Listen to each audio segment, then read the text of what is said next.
Hello बच्चों, स्वागत है आपका फिर से एक बार हमारे YouTube चैनल ऑनलाइन स्कूल अड्डा पे। आज मैं अपना दूसरा वीडियो लेक्चर लेकर के आया हूँ। पढ़ाने से पहले मैं कुछ चीज़ें आपको बताना चाहूँगा कि ये जो हमारा ऑनलाइन स्कूल अड्डा है उसका नींव कैसे पड़ा, उसका आधार क्या था, इससे पहले हम लोग क्या थे, इन सब चीज़ों के बारे में मैं आपसे आज बातचीत करना चाहता हूँ। क्योंकि अब हमारा और आपका जो रिलेशन है ये बहुत लंबा चलने वाला है, हम और आप आपस में जुड़ने वाले हैं। तो इसको देखते हुए मैंने सोचा कि क्यों ना मैं आपको अपने बारे में बताऊं, अपने बारे में समझाऊं, ताकि आप भी मुझे बेहतर तरीके से समझ सके और इस प्लेटफॉर्म को जान सके कि इस प्लेटफॉर्म के पीछे क्या राज है, क्या जुड़ाव है हमारा, मैं इस लाइन में कैसे आया, इसके बारे में मैं कुछ आपको समझाना चाहता हूँ। देखिए बच्चों, मेरा नाम राहुल है, जैसा कि मैंने पिछली वीडियो में आपको बताया था। और हम लोग जो इस चैनल को लेके आए हैं, ये चैनल आज हमारा 2023 वर्ष 2023 में लॉन्च हुआ है। ठीक है बच्चों, लेकिन इससे पीछे का जो इतिहास है उसके बारे में थोड़ा जान लीजिए। मैं लगभग 12-13 वर्षों से पढ़ा रहा हूँ मैट्रिक के बच्चों को, और इससे पहले 2017 में हम लोगों ने अपने संस्था का नींव रखा था। उससे पहले मैं होम ट्यूशन वगैरह पढ़ा रहा था, लेकिन 2017 में हमारी टीचर्स टीम बनी, अच्छी खासी टीचर्स टीम बनी, और हम लोगों ने मैट्रिक वर्ल्ड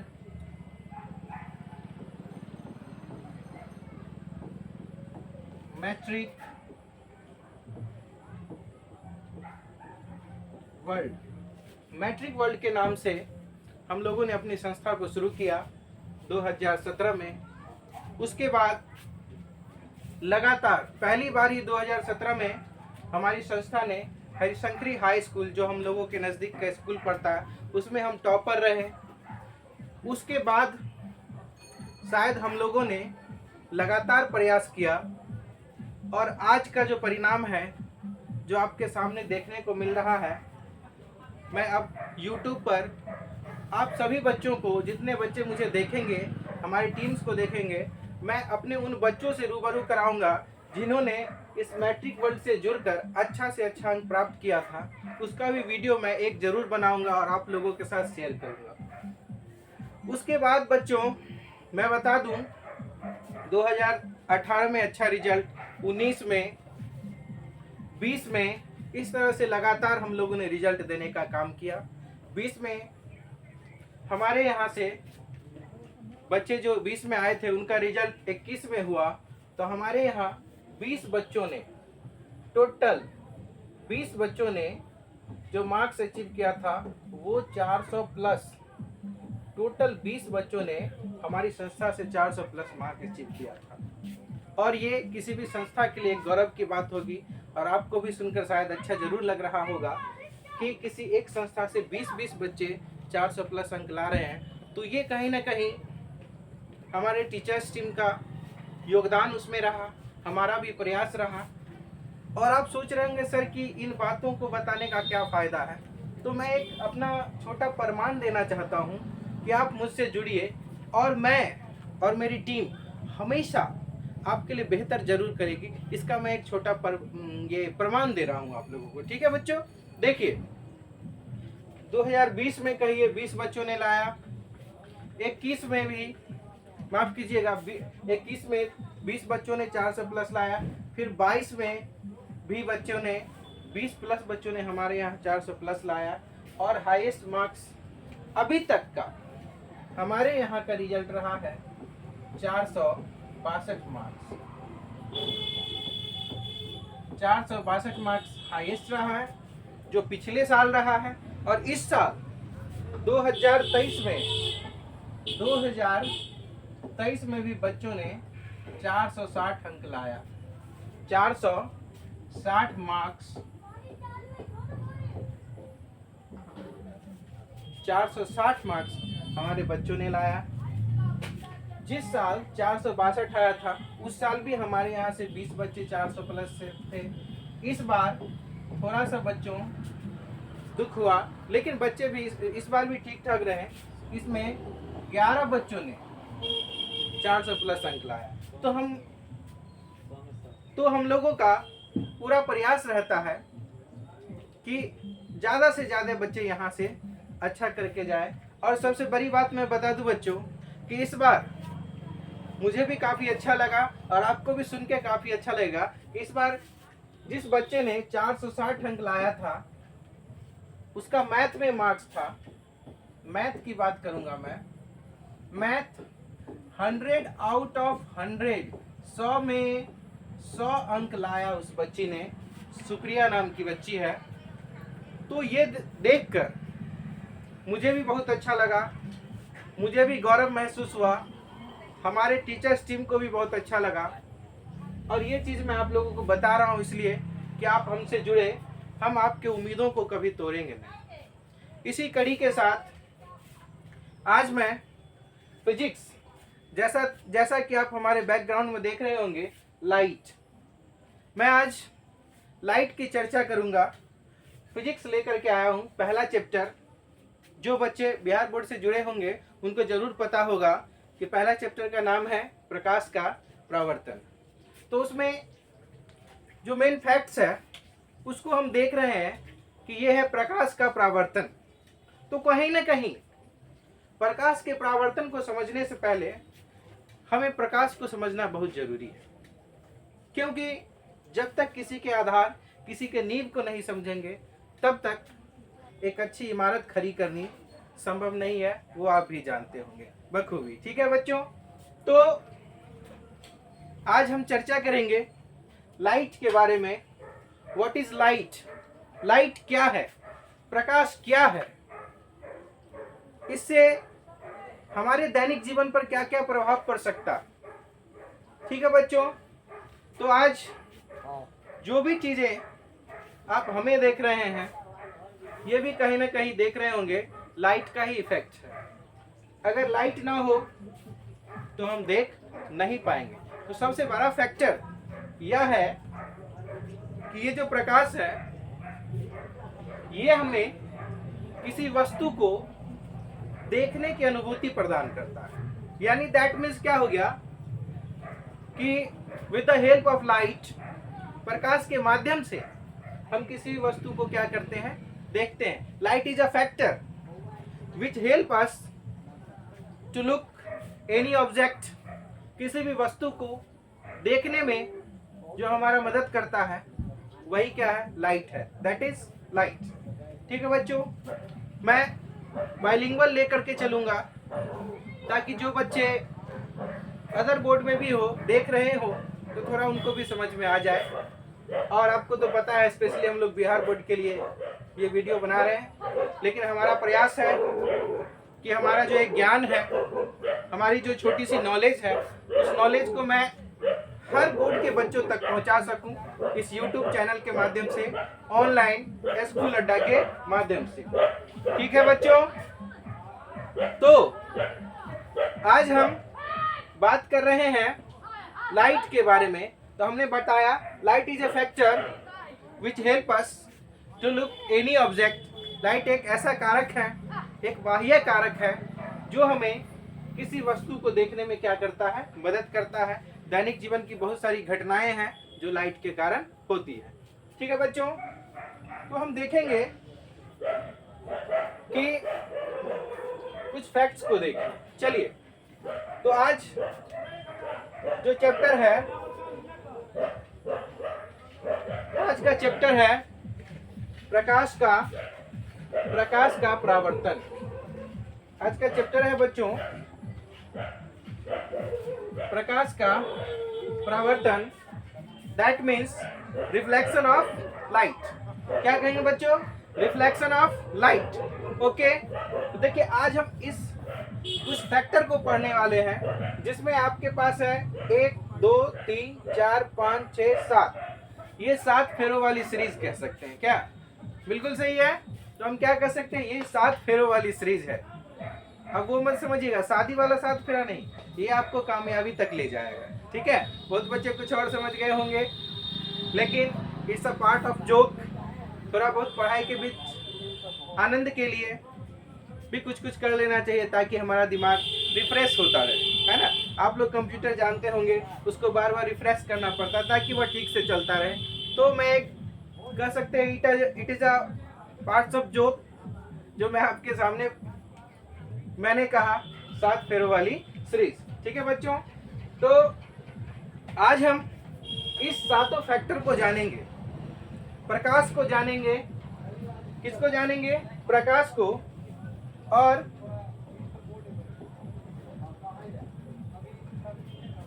प्रकाश को जानेंगे, और से उससे जुड़े हुए कुछ फैक्ट्स को जानेंगे, तथ्यों को जानेंगे। किसको जानेंगे बच्चों? तथ्यों को, कि आखिर प्रकाश है क्या, खोज किसने की, प्रकाश में कितने रंग होते हैं, उसके रंग का निर्धारण किसके द्वारा होता है, इन सब चीजों के बारे में आज हम जानेंगे इसी वीडियो में।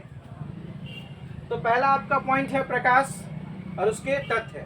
प्रकाश मतलब प्रकाश के डेफिनेशन, प्रकाश के बारे में और कुछ जो भी फैक्ट्स होंगे उन सब चीजों पर हम चर्चा करेंगे। आपका दूसरा पॉइंट है बच्चों प्रकाश के स्रोत। अब प्रश्न यह उठता है कि थोड़ी देर पहले मैंने आपको बताया कि प्रकाश क्या होता है, लेकिन हम ये जानेंगे अभी कि स्रोत क्या होता है, सोर्स क्या है, what is the source of light, प्रकाश का स्रोत क्या है। ठीक है बच्चों, तो हम ये बात करेंगे कि सोर्स क्या होता है, स्रोत क्या होता है। ठीक है, देखिए ये स्रोत क्या है, इसको थोड़ा सा अगर जान ले तो हमें क्लियरिफिकेशन मिलेगा कि हाँ लाइट यहाँ से हमें मिलती है, यानी जिन चीजों से, जिन वस्तुओं से हमें प्रकाश की प्राप्ति हो जाती है उसे हम प्रकाश स्रोत कहते हैं। ठीक है, बहुत सारी चीजों में हम लोग गांव से जुड़े हुए हैं, गांव की मिट्टी से जुड़े हुए हैं। बहुत पुराने जमाने में चले जाइए, अभी तो हम लोग लाइट के जमाने में आ गए हैं, ट्यूबलाइट के जमाने में आ गए, एलईडी लाइट के जमाने में आ गए, लेकिन पुराने समय में लोग डिबिया पे पढ़ा करते थे, लालटेन हुआ करता था, वो सब भी हमारे लिए प्रकाश का एक स्रोत था। क्या था? प्रकाश का एक स्रोत था। आज देखिए हम लोग चकाचौंध में हैं, ट्यूबलाइट है, बल्ब है, एलईडी है, बहुत बड़े बड़े बल्ब है जो रात में भी दिन का मजा देते हैं, है ना, ऐसा लगता है कि दिन है। तो आपको क्लियरिफिकेशन हो रहा होगा कि जिन जिन चीजों से, क्लियरिटी यह मिल रहा होगा कि जिन जिन चीजों से हमें प्रकाश की प्राप्ति होती है उसे हम क्या कहते हैं? प्रकाश स्रोत कहते हैं। अब देखिए हमारे पास अगला पॉइंट है प्रदीप्त एवं अदीप्त वस्तुएं।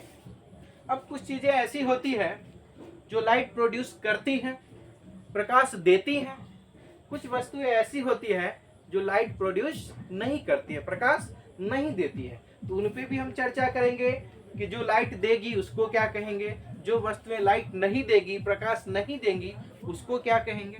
इन्हीं सब चीजों को हम इस पॉइंट में डिस्कशन करेंगे, उनके एग्जाम्पल्स को देखेंगे। ठीक है, आगे देखिए अगला हमें यह देखना है प्रकाश किरण क्या है। ठीक है ना, किरण को अंग्रेजी में रे बोलते हैं। क्या बोलते हैं? रे।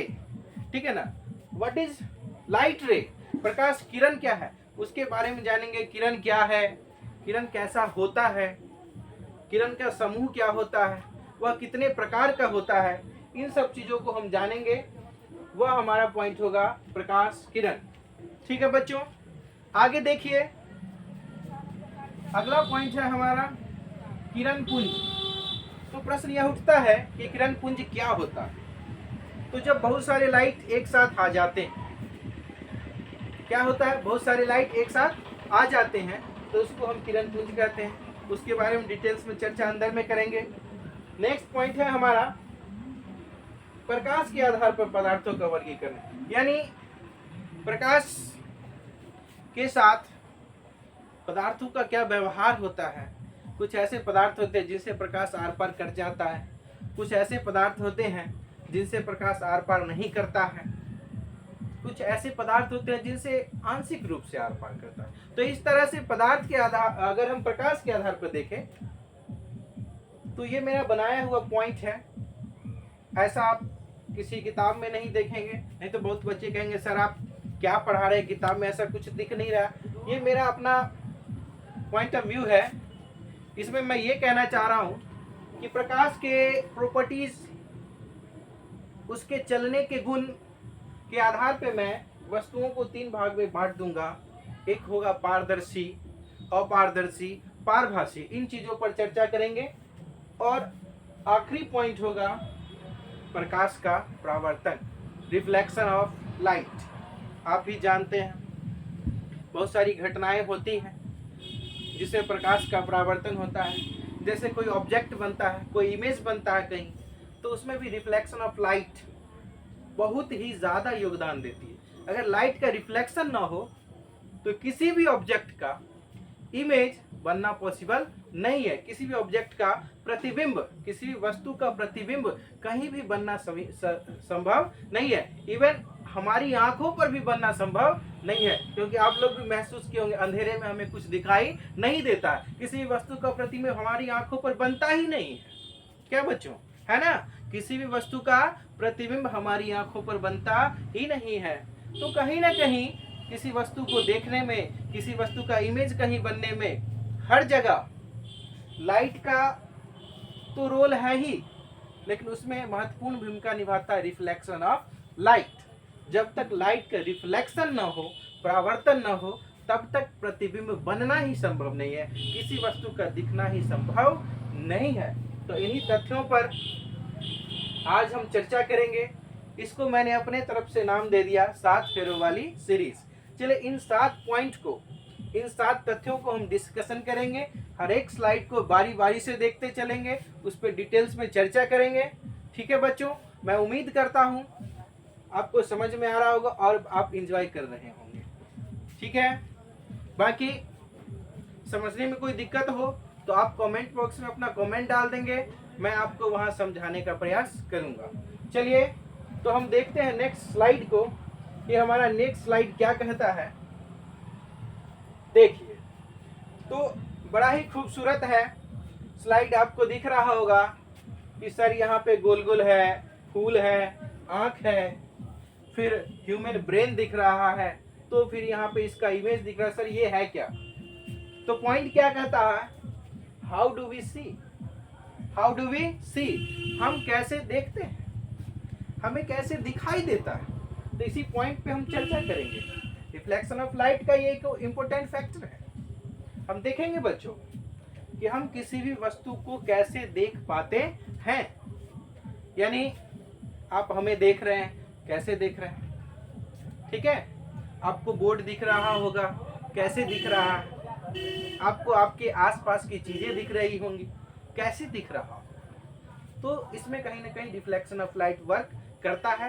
रिफ्लेक्शन ऑफ लाइट अपनी महत्वपूर्ण भूमिका निभा रहा है। ठीक है, तो देखेंगे। देखिए, ये जो है ना, ये सन है। क्या है? सन।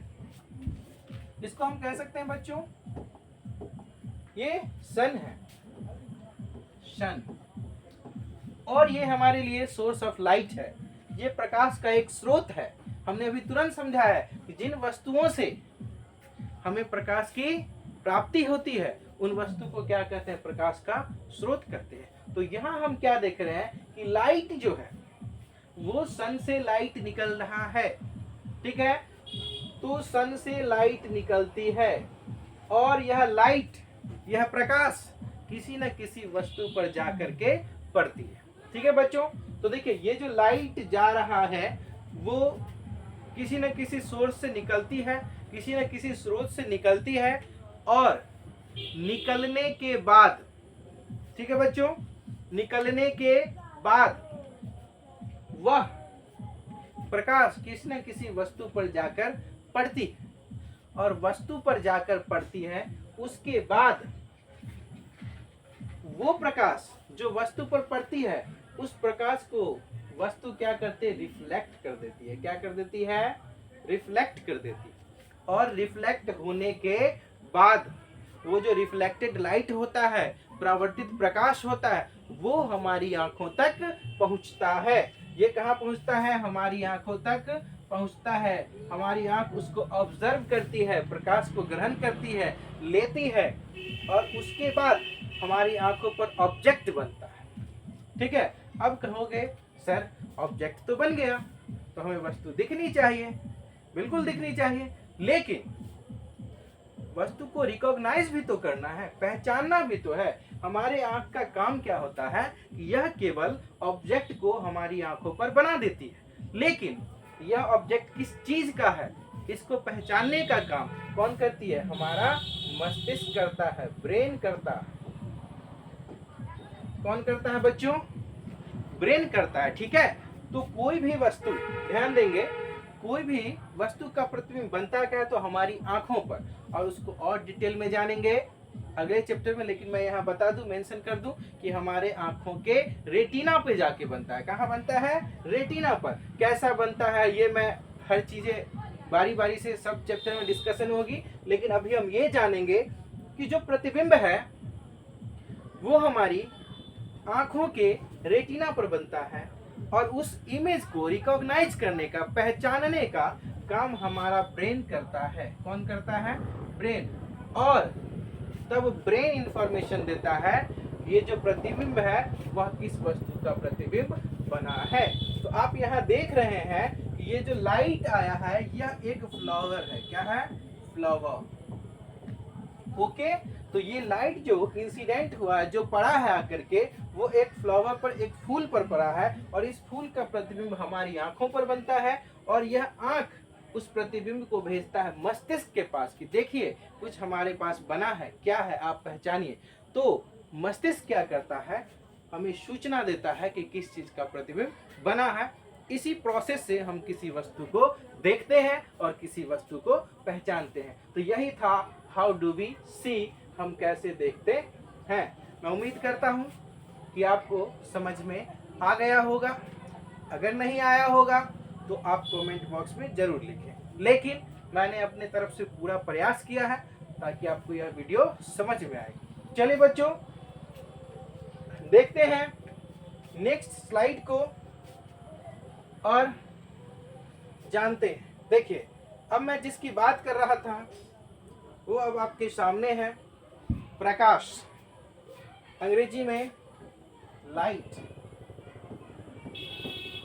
ठीक है। देखिए, अब आ गया हमारे सामने लाइट, जिसका हम लोग बेसब्री से इंतजार कर रहे थे कि सर लाइट है क्या, क्योंकि पहला चैप्टर का नाम ही है प्रकाश का परावर्तन, जो आपको यहाँ दिख रहा होगा ऑलमोस्ट, प्रकाश का परावर्तन। तो प्रकाश के परावर्तन में सबसे पहला फैक्टर हम जानेंगे प्रकाश के बारे में, लाइट क्या है। तो डेफिनेशन कहता है कि प्रकाश वह भौतिक कारक है जिसके कारण, जिसके किसी वस्तु पर पड़ने से हमें देखने की अनुभूति होती है। या हम ऐसा भी कह सकते हैं कि प्रकाश वह भौतिक कारक है जिसके माध्यम से, जिसकी सहायता से हम किसी वस्तु को देखते हैं। हमारा डेफिनेशन कहता है कि जब प्रकाश किसी वस्तु पर पड़ता है, किसी वस्तु पर क्या होता है? पड़ता है। तो हमने आपको अभी फिगर के माध्यम से समझाया था कि जब प्रकाश किसी वस्तु पर पड़ता है तो पड़ने के बाद रिफ्लेक्शन होता है ना, और रिफ्लेक्शन हो करके उसका जो इमेज होता है वो हमारे आंखों के रेटिना पर बनता है। फिर आंख के रेटिना के माध्यम से जो सूचना है वो मस्तिष्क के पास जाता है और मस्तिष्क उसको पहचानता है। तो इस प्रोसेस से हम किसी वस्तु को देखते हैं। लेकिन यहाँ हमने क्या लिखा कि प्रकाश वह भौतिक कारक है, यह एक फिजिकल फैक्टर है। क्या कह सकते हैं? Light is a physical factor. ठीक है। प्रकाश वह भौतिक कारक है जिसके किसी वस्तु पर पड़ने से हमें देखने की अनुभूति होती है। यानी हम जब प्रकाश किसी वस्तु पर पड़ता है तो उस वस्तु से प्रकाश का रिफ्लेक्शन होता है और हम उस वस्तु को देखते हैं। ठीक है। अब देखिए, कुछ फैक्ट्स को देख लेते हैं जो हमारे एग्जाम में मदद करेगा। तो सबसे पहला फैक्ट है, इसकी खोज रोमर ने की थी। प्रकाश जो है उसके खोजकर्ता कौन थे?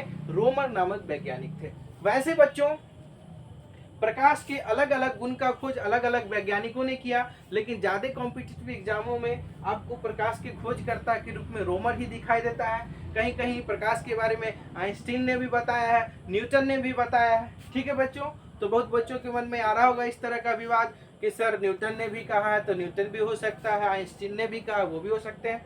ठीक है ना बच्चों, तो हर गुण का खोज अलग अलग व्यक्ति ने किया, लेकिन ज्यादातर कॉम्पिटिटिव एग्जामों में देखने को यही मिलता है कि प्रकाश की खोजकर्ता कौन है, तो वो हमारे रोमन साहब है। कौन है? रोमन साहब। ठीक है, देखिए दूसरा फैक्ट क्या है, दूसरा पॉइंट क्या है, प्रकाश एक विद्युत चुंबकीय तरंग है। ठीक है ना, प्रकाश कैसा तरंग है? विद्युत चुंबकीय तरंग, electromagnetic wave. Light is a electromagnetic wave. ठीक है, तो प्रकाश एक विद्युत चुंबकीय तरंग है। अब हम बात करेंगे, निर्वात कह सकते हैं या हम हवा भी कह सकते हैं। ठीक है, चलिए खुले वायुमंडल की बात करेंगे तो प्रकाश की चाल जो होती है वो 3 गुना 10 पर पावर 8 मीटर प्रति सेकंड होती है। और इसको मैं कहूंगा कि याद ही कर लीजिए, कई बार यह बिहार बोर्ड के परीक्षा में प्रश्न आ चुका है कि प्रकाश की चाल क्या होती है। ठीक है, लेकिन ध्यान रखेंगे इस बच्चों कि मात्रक फैक्टर करता है जो आपको परीक्षा में डिस्टर्ब कर सकता है, उस पर हम विशेष चर्चा क्लास में करेंगे। लेकिन अभी मैं बता दूं कि मात्रक जो होता है, जो यूनिट लगा हुआ है, जो यहाँ पर मीटर प्रति सेकंड लगा हुआ है, इस पर जरूर ध्यान दीजिएगा। बहुत बच्चे गलत कर देते हैं, कहीं किलोमीटर प्रति सेकंड भी लिख देता है और बच्चे रट लेते हैं केवल 3 गुना 10 पावर 8, 3 गुना 10 पावर 8, तो वो गलत भी होने का उम्मीद रहता है। इसीलिए जिन चीजों में मात्रक लगा होना बच्चों, उनको बिल्कुल याद करेंगे, मात्रक पर पूरा पूरा ध्यान देंगे और ऑप्शन को पूरे बारीकी से पढ़िए ताकि कहीं कोई गलती नहीं हो। क्योंकि आपको पता है कि अब जो एग्जाम हो रहा है उसमें OMR सीट मिलता है, उसको बोलते हैं ऑप्टिकल मार्क रीडर। ठीक है ना, क्या बोलते हैं? Optical mark reader. वो भी कहीं ना कहीं प्रकाश के सिद्धांत पे ही काम करता है। ठीक है, तो उसमें अगर एक बार OMR में हमारा आंसर गलत हमने रंग दिया तो हम चाह करके भी उसे ठीक नहीं कर पाएंगे। इसीलिए मैं कहूँगा बच्चों, आप सभी से रिक्वेस्ट करूँगा, जो भी बच्चे हमारे इस वीडियो को देख रहे होंगे हमारे YouTube चैनल ऑनलाइन स्कूल अड्डा के माध्यम से, उन सभी बच्चों को मैं कहना चाहूँगा कि आप ऑप्शन को बखूबी पढ़ें, बढ़िया तरीके से पढ़ें, पूरे आश्वस्त हो जाएं, तभी रंगना शुरू करें। ठीक है, चलिए तो आगे ध्यान देंगे। दृश्य प्रकाश, अगला पॉइंट है हमारा। दृश्य प्रकाश का जो तरंगदैर्घ्य होता है वो 400 नैनोमीटर से लेकर 800 नैनोमीटर तक होता है। ठीक है बच्चों, तो दृश्य प्रकाश का जो तरंगदैर्घ्य होता है वो कितना होता है? 400 नैनोमीटर। यहाँ भी हम यूनिट पर पूरा ध्यान देंगे, एनएम, नैनोमीटर, नैनोमीटर। ठीक है बच्चों, तो प्रकाश का जो तरंगदैर्घ्य होता है वो 400 नैनोमीटर से लेकर 800 नैनोमीटर के बीच होता है। ठीक है, अब देखिए नेक्स्ट पॉइंट है हमारा प्रकाश के रंग का निर्धारण। क्योंकि आपको पता है कि प्रकाश में बच्चों, प्रकाश में 7 रंग होते हैं, 7 रंग होते हैं।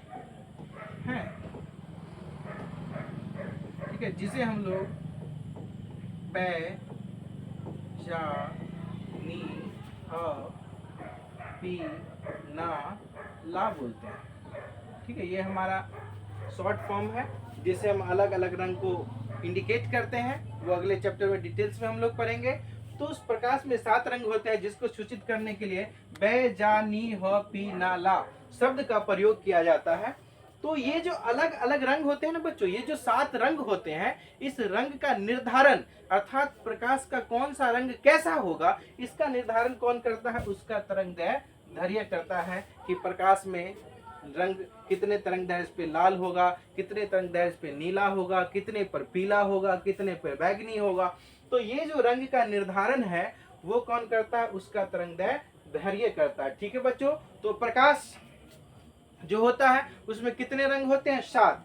ये भी ऑब्जेक्टिव कई बार परीक्षा में सीधे उठा करके पूछ देता है कि प्रकाश में कितने रंग होते हैं या प्रकाश कितने रंगों का मिश्रण होता है। ठीक है, तो कितने रंगों का मिश्रण होता है? 7 रंगों का मिश्रण होता है। अब देखिए, तो प्रकाश में 7 रंग होते हैं कभी कभी ये भी प्रश्न आता है इससे कि सबसे ज्यादा तरंग दैर्ध्य किसका होता है, तो वो ला अर्थात लाल का होता है। किसका होता है बच्चों? लाल का। ठीक है, तो प्रकाश में सबसे ज्यादा तरंग दैर्ध्य की अगर बात की जाए तो वो तरंग दैर्ध्य किसका होता है? लाल का होता है। ठीक है, अब देखिए, अब बात आती है कि सबसे कम किसका होता है सर? तो सबसे कम होता है बै बोले तो बैगनी। क्या हो जाएगा? बैगनी। ठीक है, तो लाल का ज्यादा, ज्यादा में भी सबसे ज्यादा। ठीक है, बैगनी कम मतलब सबसे कम। ठीक है बच्चों, तो यहाँ पर आपने देखा कि प्रकाश के रंग का निर्धारण उसका कौन करता है? तरंग दैर्ध्य करता है। और इस तरंग दैर्ध्य के आधार पे प्रकाश के कितने रंग होते हैं? तो 7 रंग होते हैं। ठीक है, कभी कभी आपको प्रश्न में मेंशन करेगा सूर्य प्रकाश। क्या मेंशन करेगा?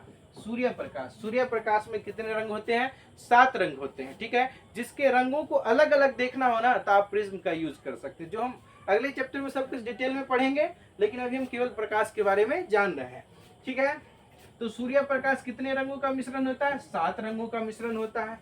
तो उन 7 रंगों को किस शब्दों से सूचित करते हैं? तो बै जानी ह पिनाला।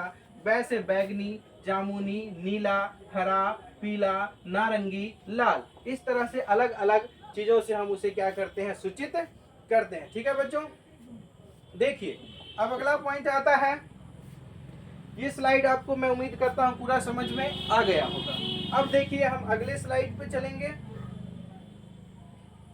देखिए, अब ये जो है बड़ा खूबसूरत सा फोटो है जो आपको दिख रहा होगा। एक बल्ब है। क्या है? बल्ब है जो हमें दिखाता है कि ये भी क्या है? सोर्स ऑफ लाइट है, प्रकाश का स्रोत है। ठीक है बच्चों, ये भी क्या है? प्रकाश का स्रोत है, क्योंकि इससे लाइट प्रोड्यूस होता है, लाइट निकलता है ना। तो इस तरह हम देख रहे हैं कि ये बल्ब भी जो है एक प्रकाश का स्रोत है। और ये मिडिल टर्म का हम कह सकते हैं। बहुत पुराने समय में चले गए तो डिबिया लालटेन। ठीक है, उसके बाद ये पीली वाली बल्ब आ गई है ना, और अभी एलईडी बल्ब आ रही है, उजली उजली है ना, जिससे व्हाइट कलर निकलता है। ठीक है, तो ये जनरेशन ऑफ लाइट भी कह सकते हैं। इस तरह से प्रकाश जो है, देखिए हमारा साइंस कैसे कैसे डेवलप करके कहाँ कहाँ पहुंच चुका है, इसका भी एक ये इंडिकेशन आप कह सकते हैं। चलिए देखते हैं आगे, अगली स्लाइड में बात करेंगे हम।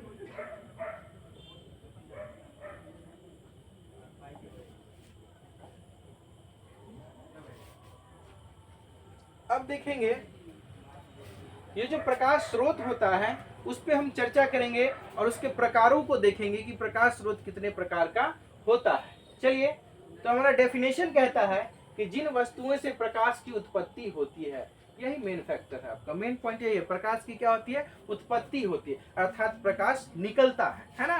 तो जिन वस्तुओं से प्रकाश क्या होता है? निकलता है, उत्पन्न होता है, उसे प्रकाश स्रोत कहते हैं। समझ में आ रहा होगा, उम्मीद करता हूँ कि आपको वीडियो समझ में आ रहा होगा। चलिए बच्चों, तो देखते हैं प्रकाश स्रोत क्या होता है कि जिन वस्तुओं से प्रकाश की उत्पत्ति होती है, प्रकाश निकलती है। ठीक है ना, आप भी जानते होंगे बहुत सारी चीजें ऐसी हैं जिनसे प्रकाश खुद ब खुद निकलता है, कुछ ऐसी चीजें हैं जिनसे प्रकाश नहीं निकलता, आपको भी पता होगा। देखिए, तो उसी चीजों को मैं यहाँ डिटेल में समझाना चाह रहा हूँ। तो प्रकाश की उत्पत्ति जिन चीजों से होती है, जिन चीजों से प्रकाश निकलता है, उसे हम कहते हैं प्रकाश स्रोत, सोर्स ऑफ लाइट। क्या बोलते हैं? Source of light.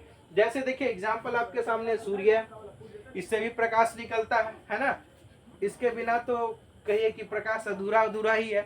जब तक सूर्य न हो तो पूरा प्रकाश आना, पूरे पृथ्वी का जगमगाना संभव ही नहीं है। तो सबसे बड़ा सोर्स ऑफ लाइट तो यही है। एनर्जी ऑफ सोर्स भी है क्या, है ना। तो देखिए क्या कहता है सोर्स ऑफ लाइट में, सबसे पहला एग्जांपल हमने लिखा सूर्य। तो सूर्य सबसे बड़ा स्रोत भी हम कह सकते हैं लाइट का। अब देखिए दूसरा है तारा है, बल्ब है, मोमबत्ती है। कहीं ना कहीं जो चीजें यहाँ लिखी हुई है उन सारी चीजों से प्रकाश का क्या होता है? परावर्तन होता है। ठीक है ना, प्रकाश का क्या होता है? परिवर्तन, सॉरी माफ कीजिएगा, इससे प्रकाश की क्या होती है, उत्पत्ति होती है, ठीक है ना। तो जो चीजें यहाँ लिखी हुई है ना, उनसे कहीं ना कहीं क्या होती है, प्रकाश की उत्पत्ति होती है, इसीलिए हम इसे कहते हैं प्रकाश का स्रोत, इनसे प्रकाश निकलता है। चलिए आगे देखते हैं, कहता है प्रकाश स्रोत दो प्रकार का हो जाता है, बिल्कुल हो जाता है ना। तो ये जो हमारा प्रकाश स्रोत है ये कितने टाइप का होता है, 2 टाइप का, ठीक है ना। There are 2 type of source of light, okay, there are 2 types of source of light, यानी प्रकाश स्रोत के कितने प्रकार होते हैं, 2 प्रकार। तो आपने देखा होगा कि कुछ चीजें ऐसी होती है जो प्रकाश उत्पन्न करती है, तो उसमें कुछ ऐसी चीजें होंगी जो प्राकृतिक चीजें होंगी, ठीक है, जिसको हमने बनाया नहीं, जो प्रकृति के द्वारा हमें प्रदान किया गया है, तो वो प्राकृतिक स्रोत है। कुछ चीजें ऐसी हैं जिन्हें हमने खुद बनाया है, ठीक है ना। तो जो चीजें हमें प्रकृति के द्वारा प्राप्त हुई है ना, विरासत के रूप में, जिसे बनाना ना पड़ा, है ना, तो जो प्रकृति के द्वारा हमें प्राप्त हुई है, प्रकाश के वैसे स्रोत जो प्रकृति के माध्यम से हमें प्राप्त होती है, किसके माध्यम से प्राप्त होती है, प्रकृति, ठीक है बच्चों। तो प्रकाश का वैसा स्रोत जो हमें किसके माध्यम से, प्रकृति के माध्यम से प्राप्त होती है, उन्हें हम कहते हैं प्राकृतिक स्रोत। यहाँ हमने डिफिनेशन को मेंशन नहीं किया है, लेकिन मैं बार बार बोल के आपको बता दूं कि प्रकाश का वैसा स्रोत जो हमें प्रकृति के माध्यम से, किससे प्राप्त होती है, प्रकृति के माध्यम से प्राप्त होती है, उन्हें हम कहते हैं प्राकृतिक स्रोत। समझ में आ रहा होगा। मैं एक बार और समझाऊंगा आप लोगों को कि प्रकाश का वैसा स्रोत जो हमें प्रकृति के माध्यम से प्राप्त होती है, उसे क्या कहते हैं, प्राकृतिक स्रोत कहते हैं। बिल्कुल ठीक है। चलिए तो हम ध्यान देंगे, क्या कहेंगे, प्रकाश का वैसा स्रोत जो हमें किससे प्राप्त होती है, प्रकृति से प्राप्त होती है, उसे क्या कहते हैं, प्राकृतिक स्रोत। जैसे में सूर्य, तारा, चंद्रमा, क्योंकि आप भी बेहतर जानते हैं कि इसका फॉर्मेशन हम नहीं कर सकते, इसको हम बना नहीं सकते, क्योंकि ये हमें प्रकृति के द्वारा प्राप्त हुई है। तो ये सारे स्रोत क्या हो गए, प्राकृतिक स्रोत। अब बात आती है, प्रकाश जो है दूसरा स्रोत है मानव निर्मित स्रोत। मानव निर्मित मतलब मानव के द्वारा बनाया गया स्रोत, यानी प्रकाश का वैसा स्रोत जो मानव के द्वारा बनाया गया हो, मानव ने उसे बनाया है, प्रयोगशाला में बनाया है, ठीक है ना। सब चीज का लेबोरेटरी होता है, फैक्ट्री होता है, उन सब चीजों में बनाया गया। तो कहने का मतलब हो गया कि प्रकाश का वैसा स्रोत जो मानव के द्वारा बनाया गया है, उसे हम क्या कहते हैं, मानव निर्मित स्रोत, अर्थात मानव के द्वारा निर्माण किया गया स्रोत। यानी प्रकाश का वैसा स्रोत जो मानव के द्वारा बनाया गया है, उसे हम क्या कहते हैं, मानव निर्मित स्रोत, ठीक है। जैसे में एग्जांपल देखिए, लालटेन, यहाँ कौन पड़ेगा, क्या है, लालटेन। लालटेन तो सब बच्चे जानते होंगे, है ना, पुराने समय में चल रहा था लालटेन, इतना छोटा सा, ठीक है। तो यह कैसा स्रोत था, तो मानव निर्मित स्रोत था, क्योंकि लालटेन को किसी न किसी मानव ने ही बनाया होगा, किसी न किसी व्यक्ति ने ही बनाया होगा, इसलिए इस स्रोत को हम क्या कह सकते हैं, मानव निर्मित स्रोत। अब देखिए बल्ब है ना, बल्ब के आविष्कार, बल्ब का आविष्कार किसने किया, एडिशन ने किया। किसने किया, एडिशन, है ना। तो हमारा जो बल्ब था उसके आविष्कारक कौन थे, एडिशन थे, ठीक है ना। तो इस बल्ब को भी एडिशन नामक वैज्ञानिक ने बनाया। टॉर्च भी किसी न किसी साइंटिस्ट के द्वारा ही कभी ना कभी बनाया गया होगा। तो ये सारी चीजें जो है आपको दिख रही होंगी, लालटेन है, बल्ब है, टॉर्च है, ये सब कहीं ना कहीं मानव निर्मित स्रोत हैं। तो हमने क्या सीखा कि प्रकाश के 2 स्रोत होते हैं, 2 प्रकार के स्रोत होते हैं। पहला है प्राकृतिक स्रोत और दूसरा स्रोत है मानव निर्मित स्रोत, ठीक है। तो जो स्रोत प्रकृति के द्वारा प्राप्त होता है उसे हम प्राकृतिक स्रोत कहते हैं, जैसे सूर्य, तारा, चंद्रमा, ठीक है। उसके बाद है हमारा मानव निर्मित स्रोत। तो जो चीजें, यानी प्रकाश का वैसा स्रोत जो मानव के द्वारा बनाया गया हो, उसे क्या कहेंगे, मानव निर्मित स्रोत, ठीक है। देखिए जैसे लालटेन है, बल्ब है, टॉर्च है। तो इसका लगभग सारा पॉइंट आपको समझ में आ गया होगा, मैं उम्मीद करता हूं। तो अब हम चलते हैं अपने नेक्स्ट स्लाइड को देखते हैं। अगले स्लाइड में बात करेंगे। देखिए अब यहाँ पे मैं फिगर के माध्यम से, with the help of picture, है ना, मैं आपको बताना चाह रहा हूँ कि कौन सा स्रोत प्राकृतिक है और कौन सा स्रोत मानव निर्मित है। ऐसा आपको देखने में लग रहा होगा कि सर इतना बड़ा सूरज है ना, कैंडल को पिघला रहा है ना, फोटो में दिख रहा होगा कि आप लोग को लग रहा है सर इतना बड़ा 2 फोटो सूरज के ताप से कैंडल पिघल रहा है, ऐसा कुछ है नहीं, है ना। मैं ये 2 फैक्टर आपको यहाँ पे 2 चीजों को इसलिए दिखाना चाह रहा हूँ कि आपको समझ में आए कि कौन सा प्राकृतिक स्रोत है और कौन मानव निर्मित स्रोत है। ठीक है, देखिए यहाँ स्पष्ट लिखा भी है, यहाँ स्पष्ट लिखा भी है natural lighting source, light source, ठीक है ना। तो ये क्या है, प्राकृतिक स्रोत, प्रकाश का क्या है, प्राकृतिक स्रोत। क्योंकि आप भी जानते हैं ये जो सन है, क्या है, सन है, इसको बनाना पॉसिबल नहीं है, ये प्रकृति के द्वारा हमें प्रदान किया गया है। तो ये जो होल सन है, पूरा सन जो दिख रहा है, ये प्रकाश का कैसा स्रोत है बच्चा लोग, बाबू लोग, तो ये कैसा स्रोत है, प्राकृतिक स्रोत है। ठीक है, कौन सा स्रोत है, प्राकृतिक। चलेंगे आगे, देखिए अब ये जो दूसरा फिगर आपके सामने, candle, happy birthday to you फूक देते हैं, बुझा देते हैं ना, हैप्पी बर्थडे मनाते हैं ना हम लोग, तो वही ये क्या है, कैंडल है। क्या है, कैंडल। ठीक है, हो सकता है किसी बच्चों का जो वीडियो देख रहे हैं उनका बर्थडे भी हो, बड़ा मजा आ रहा होगा कि सर जी को कैसे पता चल गया। चलिए बच्चों देखते हैं, तो यहाँ पे ये जो इमेज है, ये जो प्रतिबिंब है, ये जो फोटो है, किसका है, कैंडल का है। तो कैंडल आर्टिफिशियल लाइट सोर्स होता है, कैसा स्रोत होता है, आर्टिफिशियल लाइट सोर्स सॉरी। तो ये जो है ये मानव निर्मित स्रोत है, कैसा स्रोत है, मानव निर्मित, क्योंकि ये किसके द्वारा बनाया गया है, तो मानव ने बनाया है। किसने बनाया है, मानव ने बनाया, इसीलिए इसको हम क्या कहते हैं, मानव निर्मित स्रोत। ठीक है, चलिए उम्मीद करता हूं ये भी समझ में आ गया हो कि ये जो है प्राकृतिक स्रोत है और ये कैसा स्रोत है, मानव निर्मित। चलिए देखते हैं नेक्स्ट स्लाइड को।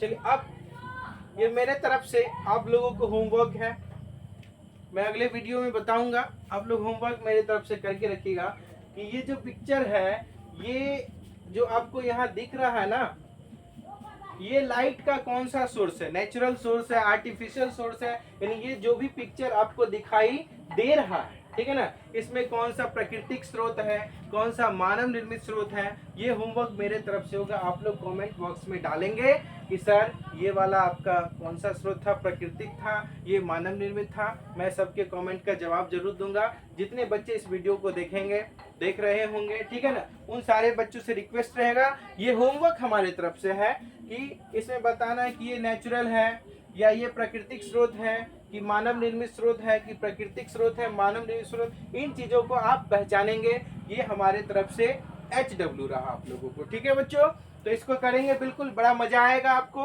क्योंकि आपको भी लगेगा कि चलिए कुछ ना कुछ नॉलेज हमारा इनहेंस हो रहा है, नॉलेज बढ़ रहा है, ग्रो कर रहे हैं हम।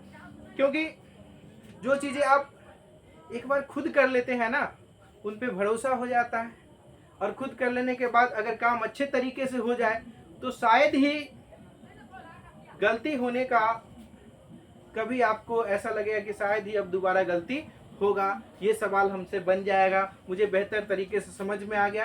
तो आप उससे क्या होता है ना कि आपका जो इंटरनल एनर्जी लेवल है वो बढ़ेगा, आप में पॉजिटिव थिंकिंग आएगी कि नहीं मैं कुछ समझ रहा हूँ, मैं बना पा रहा हूँ, आपको अंदर से गुड फील होगा, अच्छा फील होगा।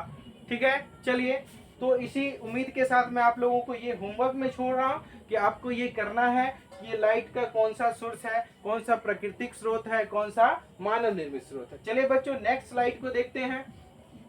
अब देखिए प्रकाश के गुण के आधार पर, किसके आधार पर, गुण के आधार पर। कहेगा सर ये आपने गुण लिख दिया, तो ये मैं अपना फैक्टर कुछ बनाता हूँ ताकि आपको अच्छे तरीके से समझा पाऊँ, ठीक है ना। तो उसके गुण के आधार पर हम लोग जो है वस्तुओं को 2 भागों में बांट देते हैं। कितने भागों में बच्चों बांट देते हैं, 2 भागों में।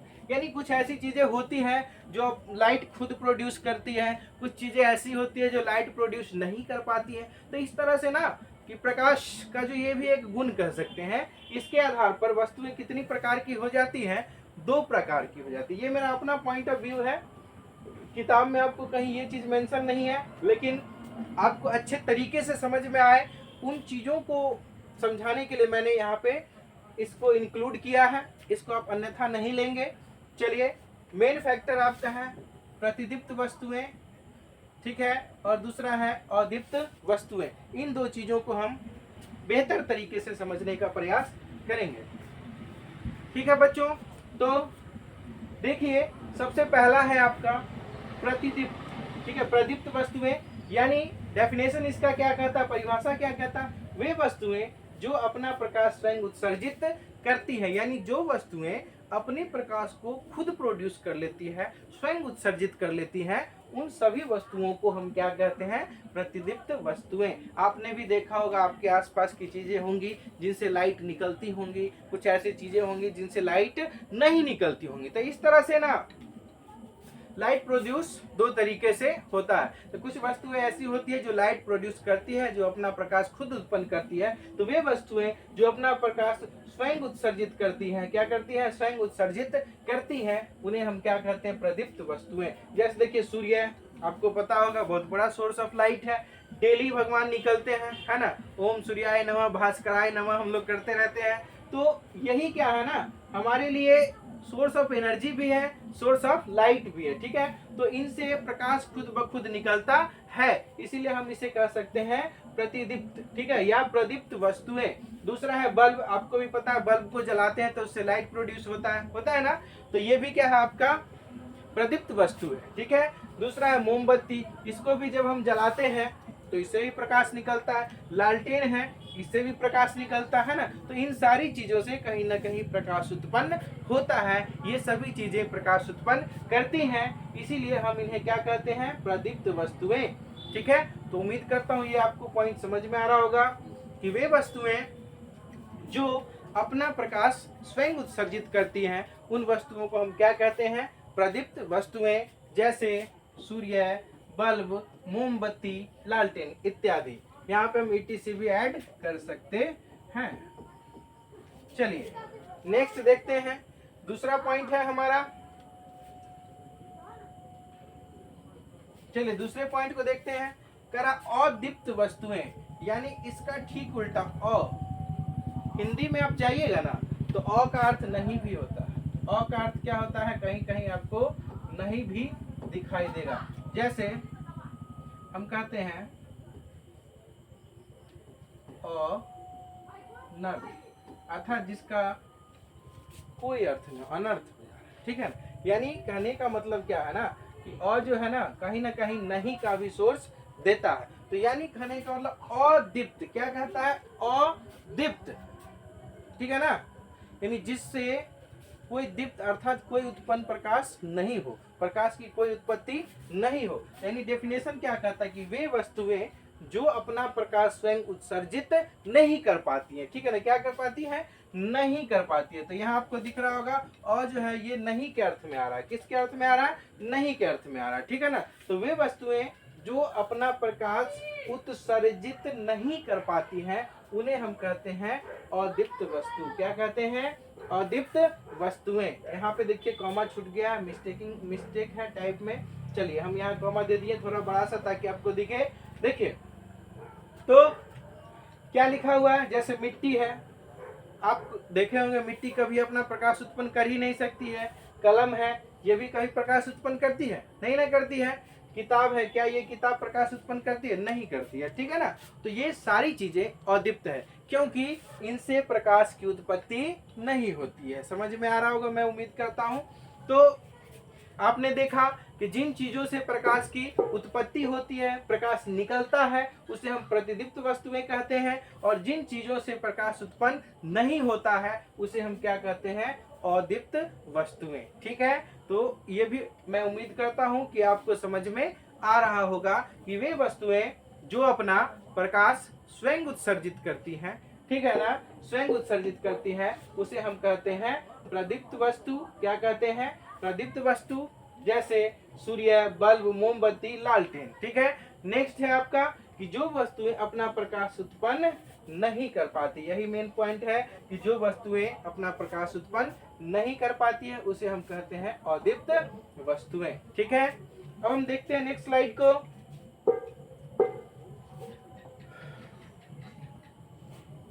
चलिए अब हमारा पॉइंट है अगला, प्रकाश के किरण। कहता है प्रकाश के एक सरल रेखीय पथ की ओर इंगित करता है। ठीक है, प्रकाश एक सरल रेखीय पथ की ओर क्या करता है, इंगित करता है, जिसे प्रकाश किरण कहते हैं। प्रकाश जो है ना एक सरल रेखीय पथ को इंगित करता है। कैसा, कैसे पथ को इंगित करता है, एक सरल रेखीय, बिल्कुल सीधा ऐसा एक सरल रेखीय पथ को इंगित करेगा, जिसे हम लोग क्या कहते हैं, प्रकाश किरण। अर्थात हम उसको दूसरे शब्दों में कह सकते हैं कि प्रकाश के गमन पथ की दिशा को, यानी प्रकाश जिस पथ की ओर गमन करता है, ठीक है ना, यानी जिस तरफ प्रकाश जाता है, जिस दिशा में प्रकाश जा रहा है, उसी के पथ को हम क्या कहते हैं, प्रकाश की किरणें। जैसे समझिए प्रकाश ऐसे हम लाइन खींचे और यहाँ हम तीर दे दिए, यानी यह तीर बता रहा है कि प्रकाश इधर से इधर जा रहा है। तो यही जो आपका लाइन है ये इंडिकेट करता है किसको, प्रकाश किरण को। ठीक है ना, किसको इंडिकेट करता है, प्रकाश किरण। ठीक है ना, तो प्रकाश का जो गमन पथ होता है ना उसी को हम क्या कहते हैं, प्रकाश किरण। ठीक है, अब देखेंगे तो जिस पथ से प्रकाश ऐसे गुजर रहा है वही उसके गमन पथ को ही हम क्या कह देते हैं, प्रकाश किरण। अब नेक्स्ट पॉइंट है हमारा प्रकाश पुंज। क्या है, प्रकाश पुंज। देखिए अब क्या है, लिखा हुआ है प्रकाश किरणों के समूह को प्रकाश पुंज कहते हैं। यानी देखिए जब एक किरण जा रहा है तो उसको तो हम किरण कह दिए। जैसे एक ऐसे रे चला गया किरण, जब बहुत सारा रे ऐसे साथ में जाए, ठीक है ना, बहुत सारे रे जाए तो ये एक क्या हो गया, एक बंच ऑफ रे है, यानी किरणों का क्या है, एक समूह है, एक गुच्छा है। बहुत सारे किरण एक साथ आ गए, तो जब बहुत सारे किरण एक साथ आ जाते हैं ना तो उन्हें ही हम क्या कहते हैं, प्रकाश पुंज या किरण पुंज भी कहा जाता है। ठीक है, तो किरणों के समूह को, किसके समूह को, प्रकाश किरणों के समूह को हम क्या कहते हैं, प्रकाश पुंज, या इसे दूसरी भाषा में किरण पुंज भी कहा जाता है। तो मैं उम्मीद करता हूं ये भी समझ में आ रहा होगा कि जब एक ऐसे रह गया इसको हम किरण कहते हैं, और जब बहुत सारे किरण एक साथ आ जाए तो ये सभी आपस में हो जाते हैं किरण पुंज। यानी परिभाषा हमारा कहता है कि प्रकाश किरणों के समूह को क्या कहते हैं, किरण पुंज कहते हैं। चलिए अब हम आगे देखते हैं। देखिए अब क्या है बच्चों कि ये जो हमारा किरण पुंज होता है ना वो 3 टाइप का होता है। किरण पुंज कितने टाइप के होते हैं, 3 टाइप का। पहला है समांतर किरण पुंज, दूसरा है अभिसारी किरण पुंज, और तीसरा क्या है, अपसारी किरण पुंज। तो ये जो किरण होते हैं, जो प्रकाश का जो एक समूह होता है ना, प्रकाश के किरणों का जो समूह होता है उसे ही हम क्या कहते हैं, किरण पुंज या प्रकाश पुंज भी कहते हैं। तो आपका जो ये जो प्रकाश पुंज होता है ना वो 3 टाइप का होता है। कितने टाइप का, 3 टाइप का। समांतर किरण पुंज, अभिसारी किरण पुंज, और क्या होता है, अपसारी किरण पुंज। तो अब हम इन तीनों को विस्तृत रूप से देखते हैं, इनका फिगर कैसा है, कैसे चलते हैं, इन चीजों के बारे में हम चर्चा करेंगे। ठीक है, देखिए अब आपके सामने है पहला डिफिनेशन, समांतर किरण पुंज। जब प्रकाश किरणों के बीच की जो दूरी रहती है, अर्थात ये जो डिस्टेंस आपको दिख रहा है ना, ये डिस्टेंस दिख रहा होगा, बिल्कुल मैं उम्मीद करता हूं। ये जो डिस्टेंस है ना, ये डिस्टेंस सबका हमेशा क्या होता है, बराबर होता है। ठीक है, तो वही हमारा डेफिनेशन कहता है जब किरणों के बीच की दूरी समान रहती है, यानी जब बहुत सारे किरण जा रहे हैं तो इनके जो बीच की दूरी है ना, ये बीच की दूरी हमेशा क्या होती है, बराबर होती है, समांतर होती है, समान रहती है। तो इसे ही हम क्या कहते हैं, समांतर किरण पुंज। तो जब प्रकाश किरणों के बीच की दूरी, ये जो बीच की दूरी है ये क्या होगी, समान होगी, अर्थात बराबर होगी ना, सब लाइन के बीच की दूरी क्या हो जाएगी, बराबर हो जाएगी। तो उसे ही हम क्या कहते हैं, समांतर किरण पुंज। ठीक है, चलिए मैं उम्मीद करता हूं समझ में आ रहा होगा ये भी कि जब प्रकाश किरणों के बीच की दूरी क्या हो, समान हो, क्या हो, समान हो, ठीक है ना, तो उसे हम क्या कहते हैं, समांतर किरण पुंज। चलिए नेक्स्ट देखते हैं। देखिए अब हमारे पास आ गया अभिसारी। क्या आ गया, अभिसारी। ठीक है ना, जैसा कि नाम से स्पष्ट है, अभिसरित होता है, एक ही बिंदु पर आकर के, एक ही बिंदु पर यहाँ पर आप देख रहे होंगे कि ये जो बिंदु है यहाँ पे आके सब मिल रहा है ना। क्या हो रहा है? मिल रहा है। तो प्रकाश किरण पुंज की सभी किरणें एक ही बिंदु पर जब आकर मिलती है, यानी कहीं से भी चले, ठीक है ना, लेकिन क्या हो कि एक ही बिंदु पर आकर के मिलती हो, तो इन्हें हम कहते हैं अभिसारी किरण पुंज। इन किरण पुंजों को हम क्या कहते हैं? अभिसारी किरण पुंज। तो जब प्रकाश की विभिन्न किरणें एक ही बिंदु पर आकर के मिलती है, कहाँ मिलती है? एक ही बिंदु पर आकर के मिलती है ना, तो इसे ही हम क्या कहते हैं? अभिसारी किरण पुंज। यानी इसको हम कह सकते हैं अभिसरित होना। क्या कह सकते हैं? अभिसरित होना, ठीक है ना। तो प्रकाश की जितने भी किरणें हैं सभी एक ही बिंदु पर क्या हो रही है? अभिसरित हो रही, अर्थात एक ही बिंदु पर आकर के मिल रही है। इसीलिए इन किरणों को हम कहते हैं अभिसारी किरण पुंज। यही है आपका अभिसारी किरण पुंज। यानी प्रकाश की सभी किरणें जब एक ही बिंदु पर आकर मिलती हैं या अभिसरित होती हैं, उन्हें ही हम क्या कहते हैं? अभिसारी किरण पुंज, जो आपका यहाँ पे लिखा हुआ है, ठीक है। चलिए अब फिर से हम अगले स्लाइड को देखेंगे। देखिए अब लिखा हुआ है बच्चों अपसारी किरण पुंज। अभिसारी का ठीक उल्टा भी आप कह सकते हैं अपसारी किरण पुंज। तो अपसारी किरण पुंज में क्या होता है? देखिएगा थोड़ा सा यहाँ फिगर में थोड़ा सा मिस्टेक है, मैं यहाँ पे सुधार कर दूं कि इसमें क्या होगा, किरण पुंज जो है एक बिंदु से फैलेगा, ठीक है ना। क्या होगा? फैलेगा, अपसरित होगा। जब एक ही बिंदु पर मिलता है तो इसे हम कहते हैं अभिसरित होना, ठीक है। और जब एक बिंदु से फैलता है, भागता है ना, तो इसे हम क्या कहते हैं? अपसरित होना। यानी जिस प्रकाश किरण पुंज की सभी किरणें एक बिंदु से, ठीक है ना, एक बिंदु से निर्गत होकर विभिन्न दिशाओं में फैल जाती है, ठीक है ना। एक बिंदु से क्या होगा? निर्गत, मतलब निकल कर। क्या होगा? निर्गत का अर्थ क्या होता है? निकलना। इसका अर्थ क्या हो जाएगा? निकलना, ठीक है। ये हो गया आपका निकलना, यानी एक ही बिंदु से निकलकर, ठीक है ना, विभिन्न दिशाओं में क्या हो जाती है? फैल जाती है, अलग अलग भाग जाती है। तो ये कहलाता आपका अपसारी किरण पुंज। तो आप क्या देख रहे हैं? ठीक उल्टा। यहाँ पे हम एक और फिगर आपको दिखा दें। चलिए देखिए फिगर के माध्यम से जरा समझेंगे कि इसमें हम क्या देख रहे हैं कि किरण पुंज एक बिंदु से फैल रहा, लेकिन इसमें मैं आपको दिखाने का प्रयास करूंगा कि चारों तरफ से एक ही बिंदु पर आ रहा है। दोनों में अंतर है कि नहीं बच्चों? देखिए यहाँ हम क्या देख रहे हैं कि एक ही बिंदु से ये प्रकाश किरणें फैल रही है, यानी अपसरित हो रही है, इसीलिए हम इन्हें क्या कहते हैं? अपसारी किरण पुंज। लेकिन इसमें क्या देख रहे हैं कि सभी किरणें एक बिंदु पर आकर के मिल रही है, इसीलिए इनका नाम है अभिसारी, अभिसारी किरण पुंज, ठीक है। तो दोनों फिगर आपके सामने है।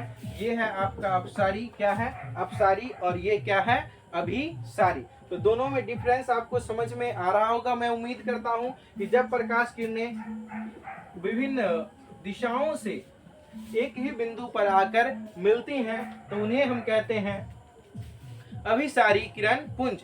और जब प्रकाश किरणें एक ही बिंदु से चारों तरफ विभिन्न दिशाओं में फैल जाती हैं तो इन्हें हम कहते हैं अपसारी किरण पुंज। तो डिफरेंस बिल्कुल नजर आ रहा है बच्चे यहाँ पर कि एक बिंदु पर आकर के मिली तो अभिसारी, और एक बिंदु से जब फैल गई तो वो क्या हो गया? अपसारी किरण पुंज, ठीक है। चलिए अब आगे हम देखते हैं। देखिए अब हम क्या कहेंगे? प्रकाश के गमन के आधार पर, प्रकाश जो चलता है ना, जो चलता है प्रकाश, उसके आधार पर हम प्रकाश को यानी पदार्थ को, क्योंकि आपको पता है कि हर पदार्थ में प्रकाश के चलने का जो वेग भी कह सकते हैं या तरीका भी कह सकते हैं अलग अलग होता है, ठीक है। तो यही है आपका गमन के आधार पर। किसके आधार पर? गमन के आधार पर क्या होता है ना कि प्रकाश को मैंने, ये पदार्थ को मैंने 3 भागों में बांटा है, ठीक है। जिसमें पहला आपका यहां दिख रहा होगा पारदर्शी, क्या है, पारदर्शी, ठीक है। इसको 2 अलग अलग जगहों पे बांट दिया जाए तो ये हो जाएगा पार और ये हो जाएगा दर्शी। पार मतलब जिसके पार, आर पार। दर्शी मतलब देखा जा सके, क्या किया जा सके, देखा जा सके, ठीक है ना। यानी तो इसके नाम से ही इसका डेफिनेशन क्लियर हो जाएगा कि जिस पदार्थ से होकर प्रकाश पूर्ण रूप से आर पार गमन करता है, पूर्ण रूप से क्या करता है, आर पार गमन करता है। और आपको भी पता है जिसके आर पार जब प्रकाश चला जाएगा तो उसके आर पार हमें भी दिखाई देगा ही देगा, ठीक है ना। तो देखिए, तो क्या कहता है, जिस पदार्थ से होकर प्रकाश पूर्ण रूप से आर पार करता हो, गमन करता हो, उसे हम क्या कहते हैं, पारदर्शी पदार्थ कहते हैं। मैं उम्मीद करता हूं समझ में आ रहा होगा कि जिन चीजों से प्रकाश पूर्ण रूप से एक तरफ से दूसरी तरफ, जिसको कह सकते हैं आर पार कर जाता है, उसे हम क्या कहते हैं, प्रकाश, उसे हम कहते हैं पारदर्शी पदार्थ। जैसे देखिए, अगर ये एक आपका कांच है और प्रकाश इधर से आए और इधर निकल जाए, ठीक है ना, अर्थात क्या हुआ कि पदार्थ इधर से आया और कांच के उस पार निकल गया। यानी जब कांच के उस पार निकल गया तो इसका अर्थ यह हो गया कि ये जो कांच है ना वो पारदर्शी है। क्या है, पारदर्शी, क्योंकि इसके आर पार आसानी से दिखाई देगा, क्योंकि प्रकाश आर पार जा रहा है, ठीक है ना। तो जिन वस्तुओं से प्रकाश पूर्ण रूप से आर पार या गमन करता है उसे पारदर्शी पदार्थ कहते हैं। जैसे हमारा कांच है, पानी है, पानी में भी दिखाई देता है। अगर बाल्टी में पानी भरा हुआ हो तो बाल्टी का सतह भी दिखाई देता है, बिल्कुल दिखाई देता है। और हवा है तो हवा में तो और अच्छे तरीके से दिखता है। हमारे और आपके बीच भी हवा है, फिर भी मैं आपको देख रहा हूँ, आप हमें देख रहे हैं ना। तो ये सारी चीजें क्या है, पारदर्शी है। तो हवा भी क्या है, पारदर्शी है, क्योंकि हवा के आर पार दिखाई देता है। तो जिन चीजों के आर पार दिखाई दे रहा है, इसका मतलब यह हो गया कि इन चीजों से प्रकाश इस पार से उस पार जा रहा है, इसीलिए हमें उन चीजों से दिखाई देता है, ठीक है ना। इसीलिए इन चीजों को हम क्या कहेंगे, पारदर्शी पदार्थ। तो मैं उम्मीद करता हूं पारदर्शी आपको बिल्कुल समझ में आया होगा। तो एक बार मैं एक लाइन में बोल दूं कि जिन पदार्थों से प्रकाश पूर्ण रूप से आर पार कर सके, या मैं कह दूं कि जिन पदार्थों से एक तरफ से दूसरे तरफ भी दिखाई दे, यानी जिन पदार्थों से हम आर पार देख सकते हैं, उन सारे पदार्थों को क्या कहेंगे, पारदर्शी पदार्थ, ठीक है। चलिए नेक्स्ट हमारा पॉइंट है अपारदर्शी, ठीक है ना। क्या लिखा हुआ है, अपारदर्शी। अपारदर्शी हमने पिछले स्लाइड में बताया, अ का अर्थ क्या होता है, नहीं, अर्थात जिसके आर पार दिखाई ही न दे। तो आपको भी पता होगा बच्चों कि जब प्रकाश अगर आर पार नहीं जाता है, जब प्रकाश आर पार नहीं जाता है ना, तो फिर उसके आर पार दिखाई देना संभव ही नहीं है। आपको भी पता होगा, ठीक है ना। तो यहाँ लिखा भी हुआ है कि जिस पदार्थ से होकर प्रकाश नहीं निकल सकता, प्रकाश बाहर ही नहीं निकल पाए, ठीक है ना। तो जिन पदार्थों से होकर प्रकाश बाहर नहीं निकल सकता है उसे हम क्या कहते हैं, अपारदर्शी पदार्थ कहते हैं। उस पदार्थ को हम क्या कहते हैं, अपारदर्शी पदार्थ। अर्थात जिन पदार्थ से होकर प्रकाश आर पार नहीं कर पाए, यानी इस पार से उस पार नहीं निकल पाए, उसे हम क्या कहेंगे, अपारदर्शी पदार्थ। जैसे समझिए, अगर हम यहाँ एक कुछ ऐसा चीज रखे जिसके पार प्रकाश कर ही ना पाए, यानी यहीं पे आके रुक गया, तो ये हो गया हमारा अपारदर्शी, क्योंकि इसके आर पार देखना संभव नहीं है। क्यों नहीं देखना संभव है, क्योंकि उसके आर पार प्रकाश जा ही नहीं सकता है, ठीक है। तो जिनके आर पार प्रकाश जा ही ना सके उसके आर पार भी देखना संभव नहीं है, क्योंकि हमने बताया है कि देखने की अनुभूति प्रकाश के माध्यम से ही होती है। तो जब प्रकाश आर पार नहीं जाएगा ना तो दिखाई भी नहीं देगा, ठीक है। एग्जाम्पल देखिए, पत्थर है, ईंट है, दीवार है, इत्यादि है। इन चीजों के बाहर देखना संभव नहीं है, इसीलिए हम इसे अपारदर्शी पदार्थ की श्रेणी में रखते हैं। ठीक है, यहां तक समझ में आ गया होगा। अब हम अगले स्लाइड को देखते हैं। देखिए, अगला है आपका पारभाषी पदार्थ। क्या लिखा हुआ? पारभाषी, यानी ये आपका मेन पॉइंट यहाँ पे ये उठता है। मेन देखेंगे कि जिस पदार्थ से होकर प्रकाश आंशिक रूप से यानी थोड़ा थोड़ा दिखाई दे। कैसे दिखाई दे? थोड़ा थोड़ा, है ना, गाने पे नहीं चले जाना है। ठीक है, तो हम क्या समझाना है कि जिससे पदार्थ जो है ना, ये सॉरी माफ कीजिएगा, प्रकाश जो है जिसके आर पर आंशिक रूप से जाए, यानी आपको उस पर दिखे लेकिन पूर्ण रूप से दिखाई न दे। ठीक है ना, तो जिस पदार्थ से होकर प्रकाश आंशिक रूप से दिखता है, किस रूप से दिखता है? आंशिक रूप से आर पार कर पाता है, उसे हम क्या कहते हैं? पारभाषी पदार्थ। ठीक है ना, तो जिन पदार्थों से प्रकाश ही जब आंशिक रूप से आर पार करेगा तो हमें दिखाई भी आंशिक रूप से ही देता है। ठीक है, इसीलिए इन पदार्थों को हम क्या कहते हैं? पारभाषी पदार्थ। जैसे में तेल लगा हुआ कागज। आपको अगर विश्वास नहीं हो तो प्रैक्टिकल आप कर सकते हैं। एक कागज ले लीजिएगा, उसमें बढ़िया से तेल लगा दीजिए। ठीक है, अब जब आप तेल लगा दीजिएगा ना, तो आप अपने किताब पर उसको रखिएगा तो नीचे का अक्षर दिखाई देगा, और बिना तेल लगाए हुए कागज को भी रख के देखिएगा तो नीचे का अक्षर नहीं दिखाई देगा। यानी जब बिना तेल लगाए हुआ कागज हम रखते हैं ना तो दिखाई नहीं देता, यानी वो कागज क्या है? अपारदर्शी है। ठीक है ना, लेकिन अगर किसी कागज में हम तेल लगा दे और तब अपने किताबों पे रखे तो किताब पे छपे अक्षर आंशिक रूप से दिखाई देते हैं। तो इसका मतलब तेल लगा हुआ कागज जो है वो क्या है? पारभाषी है। क्या है बच्चों? पारभाषी।